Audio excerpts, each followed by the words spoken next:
All right, hello and welcome back to the Doc Buddy Journal, where we try to cut through the noise to talk about what really matters in health IT. I'm Eric Sunset, your host, and today we're diving into where the smart money is going in 2025, and more importantly, what that might mean for providers who are tired of drowning in administrative work.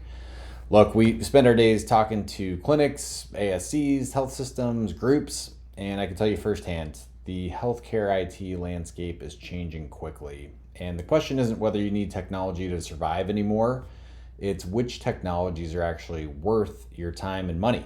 And that's obviously always been the case, is which health IT is actually worth investing in.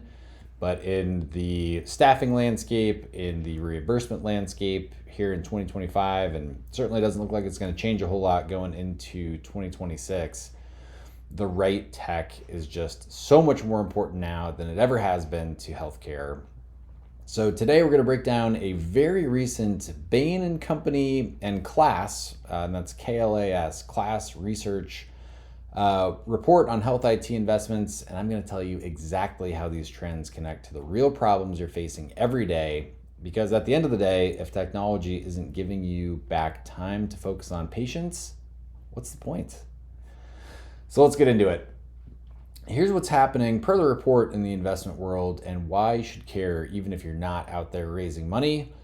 The days of funding just any old healthcare app that has a slick pitch deck are over. Investors got burned by companies that promised the moon but couldn't deliver ROI, and now they're asking the hard questions. Does this actually work in real clinical workflows?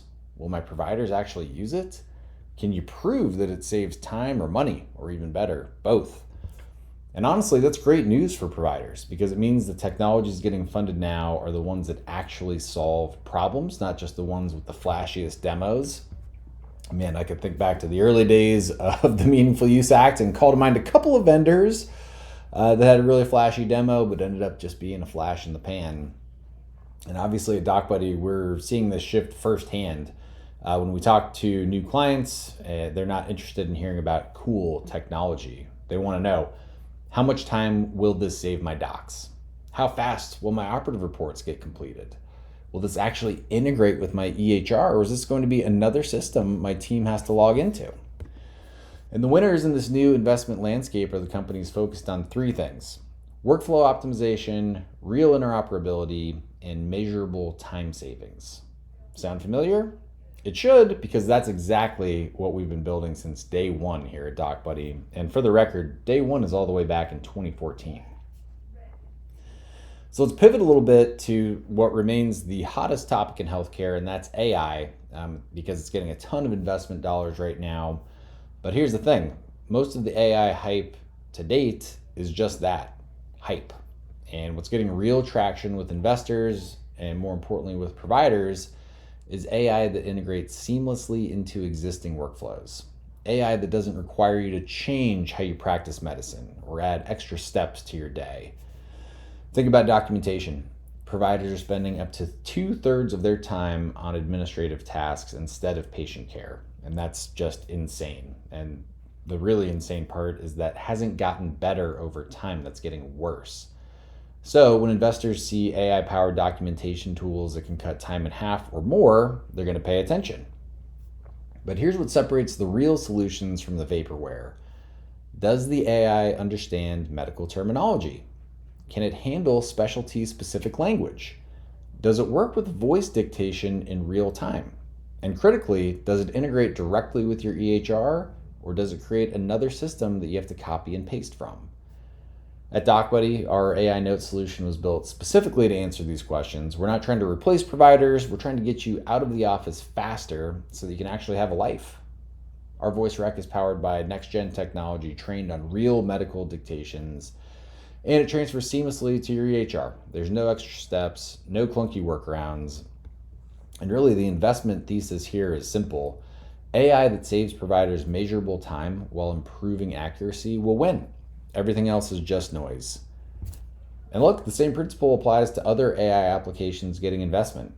Predictive analytics for patient risk, great, if it actually alerts you in the existing workflow. AI-powered diagnostic tools, fantastic. if they integrate into your PAC system and don't require you to upload images to a separate platform. The pattern is really clear. Integration and ease of use matter more than raw AI capabilities. Now, let's shift a little bit. I want to talk about something that doesn't get enough attention but is absolutely critical: mobility and interoperability. And this is where massive investment dollars are flowing, and for good reason. Here's the problem. Healthcare data is stuck in silos. You've got your EHR on a desktop computer in your office, your hospital has a different system, your ASC has yet another system. And when you're on call at 2 a.m., good luck trying to access the patient information you need, without DocBuddy, of course. This isn't just inconvenient, it's expensive and it's dangerous. Delayed op reports because surgeons can't access their system from the surgery center, miscommunications because call schedules aren't centralized, billing delays because documentation is stuck in one system and can't flow to another. Investors are finally waking up to this reality. They're funding companies that solve these interoperability challenges, but here's what they're really looking for: solutions that don't require massive IT overhauls. Cloud-based platforms that providers can access from their phones or tablets. Period. End of sentence. Systems that pull data from multiple sources and present it in one place is obviously part and parcel of that. Sound familiar? If you're a listener of the show for any amount of time, you'll know we're talking about DocBuddy here.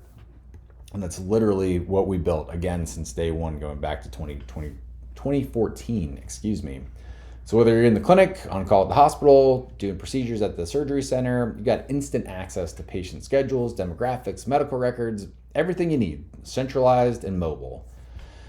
And for ASCs specifically, we've eliminated the paper chase. Our OpNote solution delivers instant generation and approval of operative reports with data flow between the surgery center and the affiliated clinics and your revenue cycle team, whether that's internal or external. There's just no more waiting for op reports to be completed. There's no more chasing surgeons for signatures. And then separate from our discussion around DocBuddy and our solutions, the investment community is betting big on this kind of workflow standardization because the ROI is so clear. When you can save an ASC administrator hours every day and accelerate their revenue cycle by getting operative reports completed in an hour instead of days, sometimes a week, sometimes 2 weeks, the business case writes itself. I want to also give you a quick word on telehealth because it's evolving in pretty interesting ways that relate directly to mobility and workflow. The pandemic, yes, COVID-19, you can hardly hear a podcast from me without hearing about our old friend COVID-19. But it did prove that remote care can work. But basic video visits just aren't enough anymore. The investments now, per the report, are going into comprehensive virtual care ecosystems. So remote patient monitoring, asynchronous care, specialty, telehealth. But here's the connection to workflow. These solutions only work if they integrate with your existing documentation and scheduling systems. If your telehealth platform is a separate silo that requires duplicate documentation, you've just made the problem worse, not better. So looking ahead to 2025, the end of 2025 and beyond, the most successful telehealth companies will be the ones that understand this workflow reality, needing real-time data access, mobility, interoperability, and great workflows to boot. The ones with the fanciest video interface. If that's all they've got, they won't be long for this world. So let's take this home, bringing it back to what matters most for you and your healthcare organization. When you're evaluating new health IT solutions, services, whatever they may be, whether that's documentation tools, scheduling systems, or anything else, here's what to look for based on these investment trends. First, does it integrate with your EHR? If the answer is anything other than yes, seamlessly, walk away. You don't have time for another standalone system. Second, does it actually save time, or does it just shift work around? Be skeptical. Ask for specific metrics. How much time does it save per encounter, per operative report, per day? Third, is it truly mobile? Can your providers access it from their phones or tablets wherever they're practicing medicine? Because tethering providers to desktop computers is absolutely a productivity killer. We've seen that for 15 plus years at this point. That is not what providers want. It doesn't help the ecosystem, and that is a net negative for your practice. Fourth, does it centralize data or does it create another silo? You need fewer systems, not more. And finally, can they prove ROI? Can this vendor prove ROI? Real companies with real solutions can show you the numbers. How much faster are your op reports completed? How much admin time is saved? How much sooner can you bill? These are the same questions investors are asking, and they're the questions you should ask too, because whether you're spending venture capital dollars or your organization's IT budget, you need to see real returns. Finally, looking ahead, the investment trends all point in the same direction. Integrated, mobile, AI-enhanced workflow solutions that give time back to providers and accelerate organizations' revenue cycles.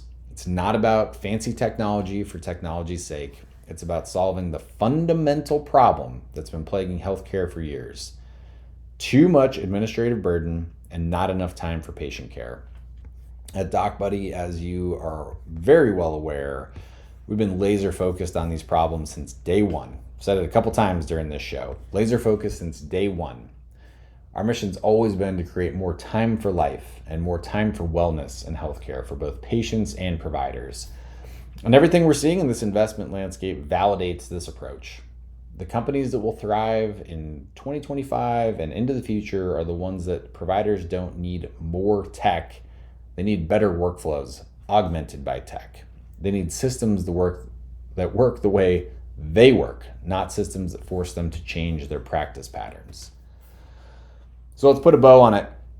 Really great to be back. Hope you've enjoyed the episode. And in conclusion here, that's really where we're at in 2025. Investment dollars are following the problems that matter most: documentation burden, interoperability, and addressing workflow inefficiencies. If you'd like to learn more about DocBuddy and all of our solutions, I would highly encourage you to visit docbuddy.com, our new website. Whether that's in the clinic, hospital, or surgery center where you need a better, more centralized workflow with mobility and interoperability, docbuddy.com is where you get it. As always, be sure you're subscribed to Apple Podcasts, Spotify, and YouTube so you always get the newest episodes of the show. And on behalf of the entire DocBuddy team, I want to thank you for listening to the DocBuddy Journal. Until next time, I'm your host, Eric.